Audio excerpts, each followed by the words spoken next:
If there are no questions, at this time we'll go out for public discussion. Is there someone from the public that would like to speak on this item?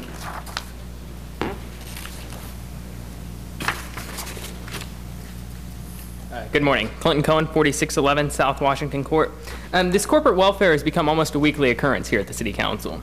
These companies are giving you an ultimatum, basically. You either give us this money or we're going somewhere else. That's nothing more than blackmail, and it's unnecessary for the government to be involved in these businesses. If they can't survive on their own, they shouldn't survive. Thank you. Any questions?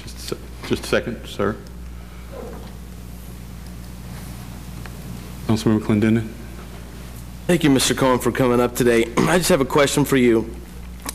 Past couple of weeks, you've talked about corporate welfare and companies not being able to survive on their own. And I can assure you this company will survive on their own.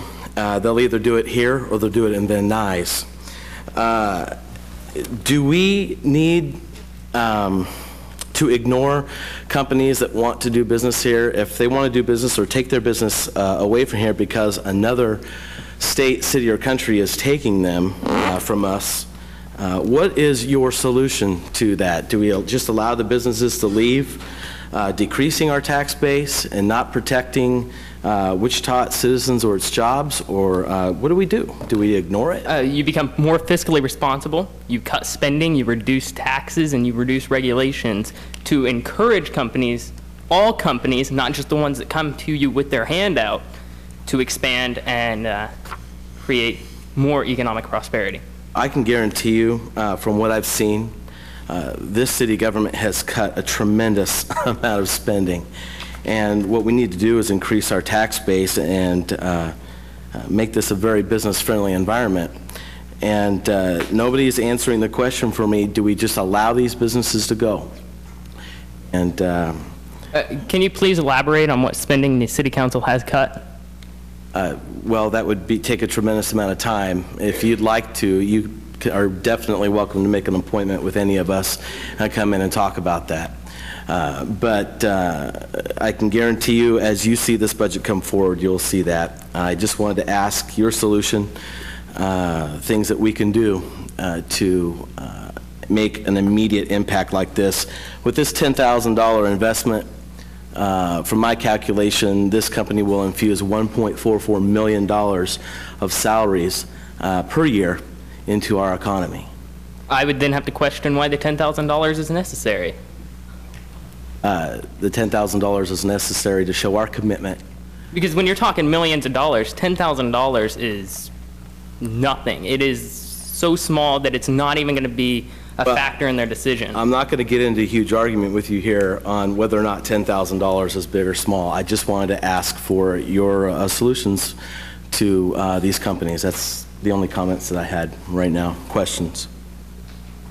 Okay. Just a second. Councilwoman Miller. Thank you, Mayor.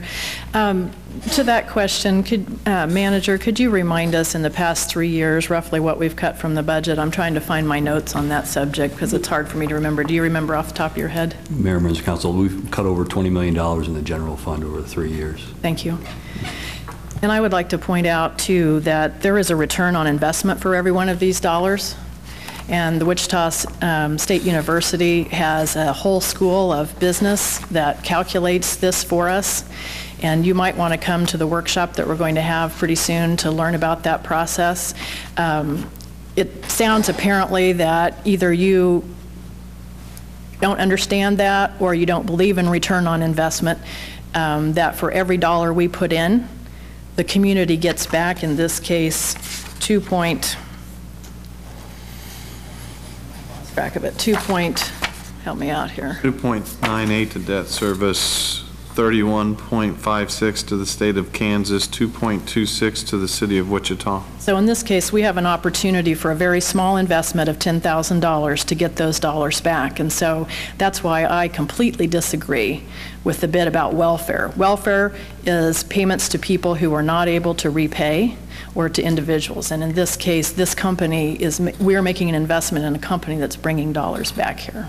I do not believe in the return on investment, because if the money were still in the private sector, businesses would still be using that money to expand the economy, so it would be a wash. Okay, so I understand that you believe that you are more intelligent and have a better understanding of return on investment than the Wichita State University, and I'm sorry, I'm just not going to agree with you on that point, but thank you for expressing your opinion. Just a second. Councilmember O'Donnell? Oh, well, this isn't necessarily for Clinton. This is just in general. My thoughts on the forgivable loan is that it's a misleading term, and I know we've had debates up here.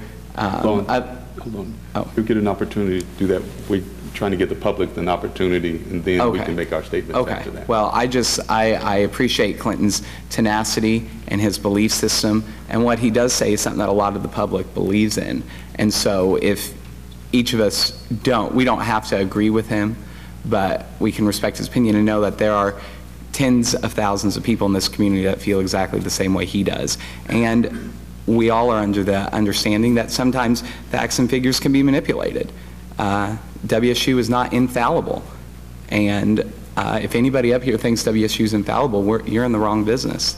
So we're human, we make mistakes, we get back up again, but I just appreciate Clinton's tenacity and his respectful manner. Thank you, Clinton. Okay, Councilmember O'Donnell? Okay, I'll come back to what I was talking about. The problems that I have with this is that the term forgivable loan is misleading. Numerous council members have talked about that. The other problem that I have with forgivable loans is that it helps one business at a time. And I know we get a lot of requests and we have a certain amount of money in the budget, but at some point we have to realize that we're hitting $1 million deficit, $2 million deficit, $3 million deficit. And $10,000 might not seem like a lot of money to some people, but to me $10,000 is a lot of money. And I attribute that $10,000 to individual taxpayers. And that's my problem with forgivable loans, is that this is not helping the city as a whole. This is helping one company add a few employees, which does help the city. But what would be better is if we had a precedent where we did not spend, I believe it was $1 million we have a year in the budget for forgivable loans and stuff, that we look at ways to help all businesses in Wichita. So that's my problems with the misleading term of forgivable loans. Councilwoman Miller? Thank you, Mayor. I did want to retract one thing I said earlier. Michael is correct. We are all, or I am certainly fallible, and I should not have, Mr. Cohen, made the comment about you think you're more intelligent than WSU. I can't comment on your intelligence, and that was insulting on my part, and so I apologize to you personally and publicly for that. I still maintain that the university has done what we've asked them to do and performed on return on investment, which is a standard economic development review tool, and that it's one that we've stated we're going to use and that our policy asks us to use, and we've done that. And that, yes, I agree also with Sybil, definitely, don't leave, that this money is coming from taxpayers. The flip side of it is the money that comes back to us above and beyond helps to supplement so that taxpayers are not asked to pay more in the community. So there is a return on that investment that we're making. Okay. Is there any additional discussion? There's no more discussion. Councilmember Meitzner? Thank you, Mayor. It's funny that we went into our modeling deal. Ironically, last week I was on I did a online live webinar with GWEDC related to the economic development in assessing the costs and benefits on various incentives.